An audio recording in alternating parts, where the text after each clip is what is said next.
तो गाइस कैसे हैं आप सब लोग। स्वर्ड्स एंड स्कार्स के एपिसोड 68 के साथ हाजिर हो। तो लास्ट एपिसोड के एंड पे हमने देखा था कि हमारे ग्रैंडपा जो होता है वो अकेले वहां पर रह जाता है, जबकि बाकी के तीनों जो होते हैं वो सांगू के पास पहले वहां पर से निकल पड़ते हैं। जबकि यहीं पर से नेक्स्ट इन मावेंग पैलेस के बैकडोर का दिखाया जाता है, जहां पर मां सांगू जो है दरवाजे के सामने आकर खड़ा हो जाता है। वहां पर 4 गार्ड्स होते हैं, वो उसे कहते हैं कि लड़के तुम कौन हो, तुम यहाँ पर क्या कर रहे हो। और वो उसके चेहरे के ऊपर बीमारी को देखकर समझ जाते हैं कि ये लेप्रोसी की बीमारी है। तो वो उसे कहता है कि तुम बीमार लड़के यहाँ पर से दूर रहो, अगर तुमने आगे बढ़ने की कोशिश की तो हम तुम्हें मार डालेंगे। जबकि मां सांगू वहां पर खड़ा होकर सोच रहा था, तो फाइनली मैं यहाँ पर पहुंच आया हूँ। वो बंदा जिसने मेरी पूरी जिंदगी को बर्बाद कर दिया, गू ग्यूहा, मैं उसको यहाँ पर ढूंढूंगा और उसके टुकड़े टुकड़े कर दूंगा। और इसी के साथ सांगू अपनी तलवार निकाल लेता है, अपनी एनर्जी को रिलीज करता है। तो गार्ड्स जो होते हैं वो भी अपनी अपने बाले रेडी कर लेते हैं, अपनी तलवारें रेडी कर लेते हैं उस पर अटैक करने के लिए। जबकि मां सांगू कहता है कि आज मैं यहाँ पर किसी को भी नहीं माफ करूंगा, जो भी मेरे रास्ते में आएगा मैं उसे गाजर मूली की तरह काट दूंगा। आज कोई भी यहाँ पर मेरे हाथ से नहीं बचेगा। और इसी के साथ वो चिल्लाकर कहता है गू ग्यूहा, जल्दी से बाहर निकलो। और साथ ही मां सांगू एनर्जी में अपनी एनर्जी के साथ सामने की तरफ एक स्लैश लगाता है, तो वो चारों गार्ड्स तो मरते हैं। इसी के साथ ही वो पीछे का दरवाजा भी टूट जाता है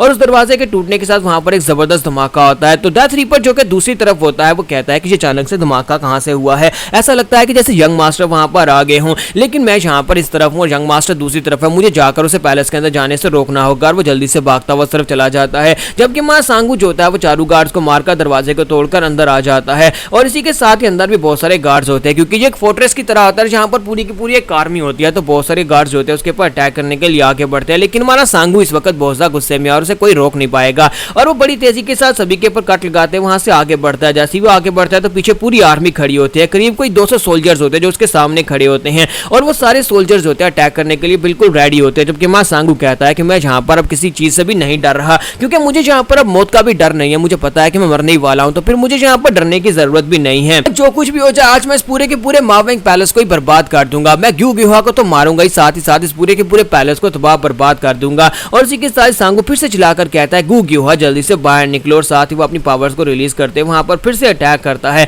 और इस बार का अटैक पहले से भी ज्यादा पावरफुल होता है। जबकि डेथ रीपर जो होता है वो भी दरवाजे में पहुंच जाता है और कहता है कि लगता है कि यंग मास्टर पहले से यहाँ पर एंटर हो चुका है। और इसी के साथ ही में हमारी शिन और बाकी के साथी भी वहां पर पहुंच जाते हैं और आकर उसे पूछते हैं कि डेथ रीपर यहाँ पर हो क्या रहा है, क्या यंग मास्टर यहाँ पर आ गया। तो वो कहता है कि मैं इस बार में श्योर तो नहीं हूँ, लेकिन यहाँ पर इतने बड़े धमाके जो भी हो रहे हैं, जहाँ पर जो गार्ड्स मारे हैं, मुझे लगता है कि ये हमारा यंग मास्टर ही कर सकता है। तो शिन कहते हैं कि हाँ मुझे लगता है कि ये उसी का काम है। और इसी के साथ ही हमारा जो रेड गॉब्लिन होता है वो कहता है कि इसके अलावा ये कौन कर सकता है, मावेंग फोर्ट्रेस को कौन डिस्ट्रॉय कर सकता है, सिर्फ वही एक ऐसा है जो कि यहाँ पर ये सब कुछ कर सकता है। और इसी के साथ ही रेड गॉब्लिन बड़ी तेजी के साथ भागता हुआ अंदर की तरफ जाने लगता है, लेकिन इसी के साथ ही ग्रैंडपा वहां पर पहुंचाते हैं और उसे कहता है कि यहीं पर रुक जाओ, तुम में से कोई भी अंदर नहीं जाएगा। जबकि अंदर का सीन दिखाता है कि हमारा सांगू अभी भी यहाँ पर उन सभी सोल्जर्स को मारते मारते आगे की तरफ बढ़ रहा होता है। यहीं पर उसके ऊपर एक स्ट्राइक लगती है, क्योंकि वहां पर उनके पास भी काफी सारे एक्सपर्ट्स होते हैं। तो एक एक्सपर्ट जो कि एक यूनिट का कमांडर होता है वहां पर से निकल कर आता है और हमारे सांगू के ऊपर अटैक करता है। सांगू अपनी तलवार से उसको ब्लॉक तो करता है, लेकिन वो पीछे की तरफ गिर जाता है। तो कमांडर काफी ज्यादा पावरफुल लग रहा होता है और उसे लगता है कि वो यहाँ पर सांगू को हरा देगा, लेकिन हमारा सांगू जो होता है अपनी तलवार को छोड़ता है, बड़ी तेजी के साथ उसके करीब पहुंच जाता है और जाकर उसे एक जबरदस्त पंच मारता है।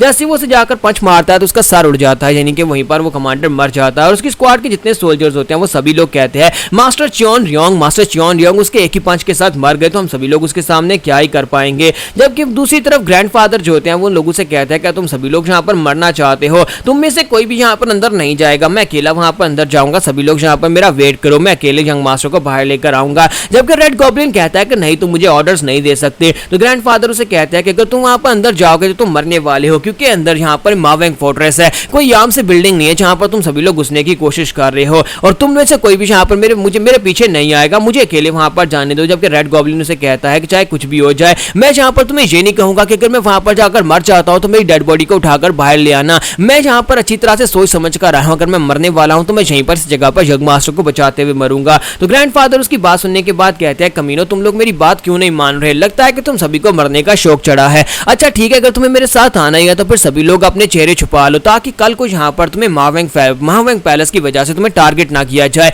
किसी को पता नहीं चलना चाहिए कि तुम लोग यहाँ पर आए थे और आकर तुमने सांगू को यहाँ पर से लेकर गए हो। और इसी के साथ ही ग्रैंडफादर अंदर चले जाते हैं। नेक्स्ट सीन हमें अंदर का दिखाया जाता है, पैलेस के अंदर का, जहाँ पर पैलेस मास्टर को इस बारे में बताया जाता है कि बाहर अटैक हुआ है। तो वो कहते हैं कि ऐसा कैसे हो सकता है, कितने लोगों ने अटैक किया है। तो वो कहता है, सोल्जर उसे बताता है कि सिर्फ एक आदमी है, सिर्फ एक लड़का है, एक यंग मैन, उसने यहाँ पर आकर हमारे बहुत सारे सोल्जर्स को मार दिया। तो ये बात सुनते ही पैलेस मास्टर से कहते हैं आखिर ऐसा कैसे हो सकता है, क्या तुम यहाँ पर मेरे साथ कोई मजाक कर रहे हो, क्या एक लड़का यहाँ पर ये सब कुछ कर सकता सकता है। तो इसी के साथ ही वो सोल्जर से बताता है कि सर हम लोग यहाँ पर इस बारे में ज्यादा कुछ नहीं जानते, लेकिन वो लड़का बहुत ज्यादा पावरफुल है। एक 20 लाख बिल्ड के साथ उसको लेप्रोसी की बीमारी और साथ ही वो अंदर की तरफ आया और उसने आकर अपनी एनर्जी को रिलीज करते बहुत सारे सोल्जर्स को मार डाला। तकरीबन यहाँ पर 200 सोल्जर्स हैं वो तकरीबन मर चुके हैं और इससे ज्यादा यहाँ पर उसने हमारे कुछ जनरल्स को भी मार दिया है, यानी कि 2 आर्मी कैप्टन को भी उसने मार दिया है। ये बात सुनते ही मास्टर कहते हैं क्या ऐसा कैसे हो सकता है, वो लड़का इतना पावरफुल कैसे हो सकता है। इसी के साथ ही ग्यू ग्योहा भी वहां पर साइड से निकलकर आ जाती है और उसे कहती है कि बाहर चल क्या रहा है, क्या तुम यहाँ पर इंट्रूडर्स को रोक नहीं सकते? जो इंट्रूडर्स ने बाहर इतना ज्यादा शोर मचा रखा है, बाहर लगता है जैसे फाइट हो रही है। क्या यहाँ पर माजे जिंदा होकर वापिस आ गया है जो उसने यहाँ पर आकर इतनी ज्यादा तबाही मचा रखी है? क्या तुम्हें लगता है कि यहाँ पर कोई इतना स्ट्रॉन्गर हो सकता है जो कि हमारे महावेंग फोर्ट्रेस के अंदर घुसकर हमारे सोल्जर्स को मारना शुरू कर दे? तो मास्टर उसे कहता है कि मुझे फिलहाल के लिए इस बारे में कुछ भी नहीं पता कि वो बंदा कौन है, यहाँ पर आकर हमारे लोगों को मार क्यों रहा है, हमें उसका मकसद बिल्कुल भी नहीं पता। मैं खुद बाहर जाता हूँ, जाकर सिचुएशन को चेक करके आता हूँ। जबकि ग्योहा उसे कहते हैं कि नहीं मैं भी बाहर चलती हूँ, जाकर देखती हूँ कि वो कौन कमीना इंसान है जो यहाँ पर आकर हमारे फोर्ट्रेस के ऊपर अटैक कर रहा है। और इसी के साथ ही वो लोग वहां पर से बाहर निकलते हैं, जबकि हमारे सांगू की हालत वहां पर काफी खराब होती जा रही होती है, क्योंकि वहां पर सोल्जर्स होते हैं, इतने ज्यादा सोल्जर्स होते हैं, सभी को मारने के बीच में उसके ऊपर भी बहुत सारे कट्स लगते हैं। और साथ ही वहां पर सिर्फ एक ही बात कह रहा था, ग्यू ग्योहा जल्दी से बाहर निकलो, मैं तुम्हें मार डालूंगा। कि वहां पर सोल्जर्स होते हैं वो सोच रहे होते हैं कि हम लोग इस दानव का मुकाबला कैसे करें, ये तो बिल्कुल एक दानव की तरह है जिसकी बॉडी के अंदर इतनी एनर्जी है जितनी एनर्जी इसकी बॉडी के अंदर होनी नहीं चाहिए। हालांकि हमारे सांगू ने वहां पर तकरीबन 200 सोल्जर्स को मार दिया होता है, लेकिन अभी भी यहाँ पर उनके पास बहुत सारे सोल्जर्स होते हैं। और साथ ही वहां पर पैलेस मास्टर और ग्यू ग्योहा दोनों निकलकर बाहर आ जाते हैं।